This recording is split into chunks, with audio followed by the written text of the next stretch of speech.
नमस्कार दोस्तों, केटी voice stories channel में आप सभी का स्वागत है। हमारी आज की कहानी है फार्म हाउस का नौकर। मेरा नाम रीना है। मेरी शादी एक बड़े घर में हुई है। मेरे पति राजीव की फैमिली का अच्छा बिजनेस है। राजीव इकलौते बेटे हैं। सास, ससुर, मैं और राजीव, हम 4 लोगों का ही परिवार है। राजीव और पापा जी सारा बिजनेस संभालते हैं, इसलिए काम से वापस आने का कोई समय नहीं होता है। राजीव अब एक नया काम शुरू करने वाले हैं, नई जगह पर। वहां पर हमारा एक फार्म हाउस भी है, इसलिए हम दोनों कुछ दिन वहीं जाकर रहेंगे। फार्म हाउस में समय बिताने के साथ राजीव अपना काम भी करते रहेंगे। सुबह जल्दी ही हम लोग फार्म हाउस में पहुंच गए। फार्म हाउस की देखरेख के लिए एक नौकर था। वो वहीं पास एक रूम में रहता था। हम जैसे ही पहुंचे, दूर से किशोर दौड़ता आया। हमारी कार के पास आकर उसने ही कार का दरवाजा खोला। नमस्ते मालकिन, हंसते हुए मुझे बोला। राजीव ने कहा, यह किशोर है, हमारे फार्म की देखभाल करता है। मैं अंदर जाकर बैठी। थोड़ी देर बाद राजीव अपने काम में बिजी हो गए। उन्होंने किशोर को कहा कि मैडम को फार्म दिखा दो। किशोर बोला, ठीक है साहब। वो मुझे फार्म दिखाने ले गया। फार्म में हम घूम रहे थे, तब गेट के बाहर से लगभग 6-7 साल की लड़की ने किशोर को आवाज लगाई। वो स्कूल से वापस जा रही थी। किशोर बोला, मैडम मैं आता हूँ। वो गेट पर खड़ा उस लड़की से बात करने लगा।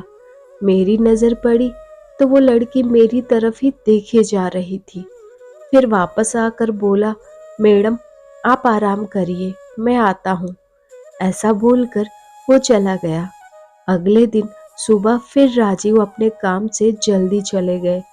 मैं सुबह सोकर उठी। मेरे उठते ही मुझे दरवाजे पर किशोर दिखाई दिया। मैंने पूछा, क्या कर रहे हो यहाँ पर?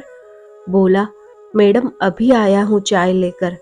मैंने बोला, ठीक है, यहाँ टेबल पर रखकर चले जाओ।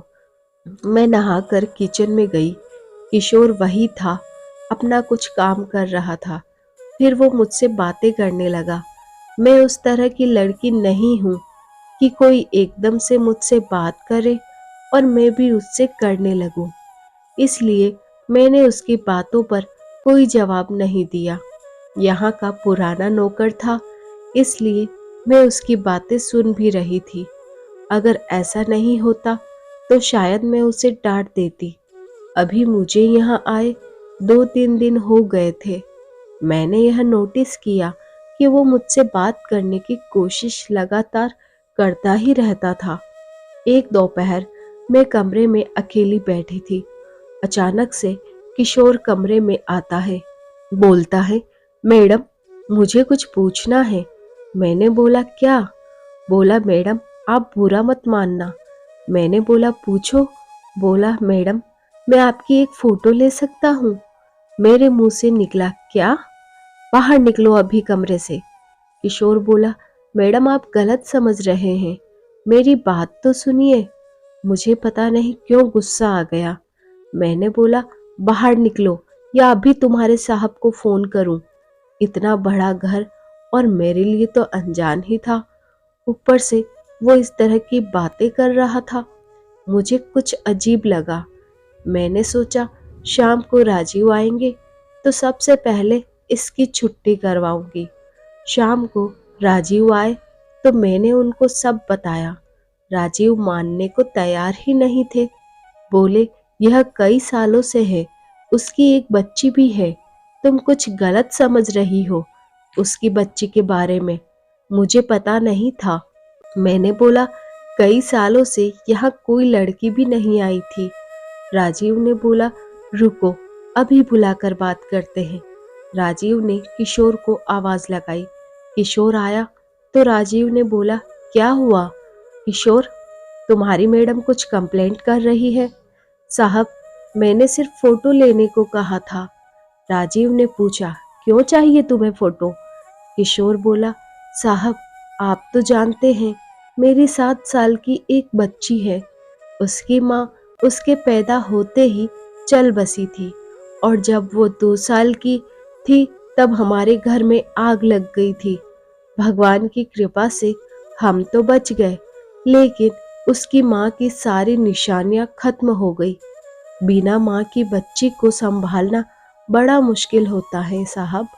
मैडम उस दिन जब से आपको फार्म दिखा रहा था तब स्कूल से घर वापस जाते वक्त उसने हमें देख लिया।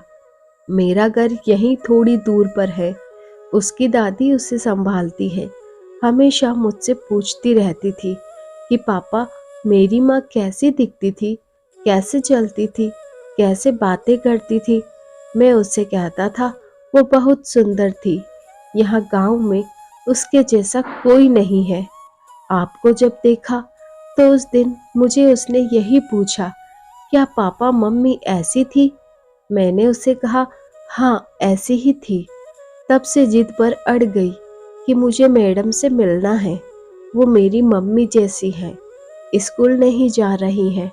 मैं इसीलिए आपसे बात कर रहा था कि आपको यह सब बता सकूं, लेकिन आपका स्वभाव अलग है। फिर उसने आज सुबह से कुछ खाया नहीं। बोल रही है फोटो लाना, मेरे स्कूल वाले दोस्तों को दिखाऊंगी कि मेरी मम्मी ऐसी थी। तो मैंने बोला कि मैं तुझे फोटो लेकर दिखा दूंगा। वो बोली पक्के से लाना। इतना कहकर किशोर फूट फूट कर रोने लगा।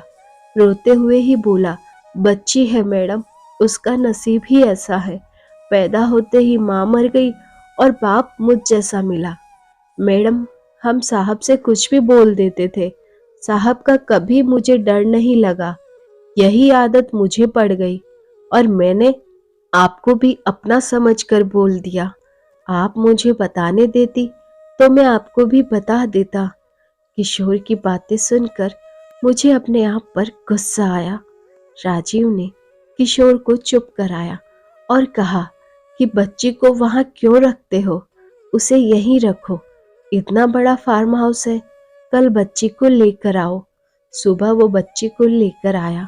बच्ची को दूर से ही मुझे दिखा रहा था, शायद अब भी झिझक रहा था। मैं खुद बच्ची के पास गई। बोली, अरे हम यहाँ 4 दिन से हैं और आप अब आ रही है। मेरे ऐसा कहने पर बच्ची के चेहरे पर जो मुस्कान आई वो अनमोल थी। वो मुझसे लिपट गई। जब तक मैं वहां रही मैं उसके साथ खेलती और हंसती रही। एक अलग खुशी मिल रही थी। अब वो एक वजह बन गई थी मेरे लिए वहां बार बार जाने की। धन्यवाद। आपको यह कहानी कैसी लगी हमें कमेंट करके ज़रूर बताएं। इसी तरह की मज़ेदार कहानियाँ आप यहाँ पर सुन सकते हैं और इसके लिए चैनल को लाइक शेयर सब्सक्राइब करना ना भूलें और बेल आइकन को प्रेस करें ताकि न्यू स्टोरी का नोटिफिकेशन मिल सके।